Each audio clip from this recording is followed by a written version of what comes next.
ভারত পাকিস্তান মানেই যুদ্ধাংদেহী মনোভাব। সেটা যেমন সীমান্ত রক্ষার ক্ষেত্রে হয়ে থাকে, তেমনি হয়ে থাকে খেলার মাঠেও। ভারতের হরভজন সিংয়ের সঙ্গে পাকিস্তানি ক্রিকেটারদের দ্বন্দ্ব যে কিছুতেই থামার নয়। কোনো ব্যাপারে যদি পাকিস্তান জড়িয়ে যায়, তখন ভারতীয় ক্রিকেটারের মুখ ছোটে তরবারির মতো। 1 মাসের ব্যবধানে আরও একবার দ্বন্দ্বে জড়ালেন হরভজন ও কামরান আকমল।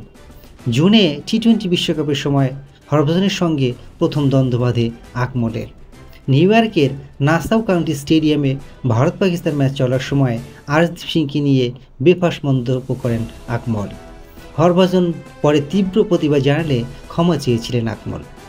দুই সাবেক ক্রিকেটারের আবার দেখা হয়েছে ইংল্যান্ডে চলমান ওয়ার্ল্ড চ্যাম্পিয়নশিপ অফ লিজেন্ডসে। চলতি সপ্তাহের শনিবার বার্মিংহামে ভারতীয় চ্যাম্পিয়ন্স ও পাকিস্তানি চ্যাম্পিয়ন দলের মধ্যে ম্যাচ শেষে উত্তপ্ত বাক্য বিনিময় হয়েছে আকমল ও হরভজনের। সামাজিক মাধ্যমে দ্রুত সেটি ভাইরাল হয়ে যায়। হরভজনের সঙ্গে কী বিষয়ে ঝগড়া হয়েছিল তা নিয়ে মুখ খুলছেন আকমল। স্থানীয় এক ইউটিউব চ্যানেলে আকমল বলেন, আমি একটি ভুল করেছিলাম এবং সেটা নিয়েই কথা বলতেছিলাম তার সঙ্গে। আমি কখনোই কারো ধর্মকে আঘাত করে কথা বলার চিন্তাই করি না। পরে আমি তার সঙ্গে আলাপ করছিলাম বাবর আজমকে নিয়ে কৌতুক করায়। স্বীকার করে নিচ্ছি, বাবর ও ব্রায়ান লারার ক্লাস জীবনেও মিলবে না। তাদের তুলনা করার কোনো মানেই হয় না। তবে ক্রিকেটার হিসেবে কখনো আমাদের কৌতুক করা উচিত নয়। তিনিও বুঝতে পেরেছেন যে এটি করা তার উচিত হয়নি।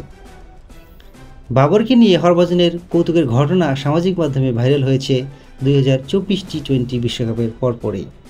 এক স্পোর্টস প্ল্যাটফর্মে হরভজনকে প্রশ্ন করা হয়, কুমার সাঙ্গাকারা ও ব্রায়ান লারা এই দুজনের মধ্যে কাকে বেছে নেবেন তিনি। উত্তরে হরভজন বলেছিলেন লারার নাম। পরের প্রশ্ন, লারা ও বাবর আজমের মধ্যে হরভজন কাকে বেছে নেবেন। হরভজন উত্তর দেবেন কিভাবে?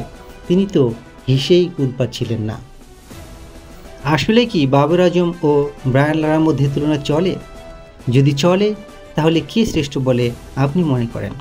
কমেন্টসের মাধ্যমে আপনার মতামত জানাতে পারেন।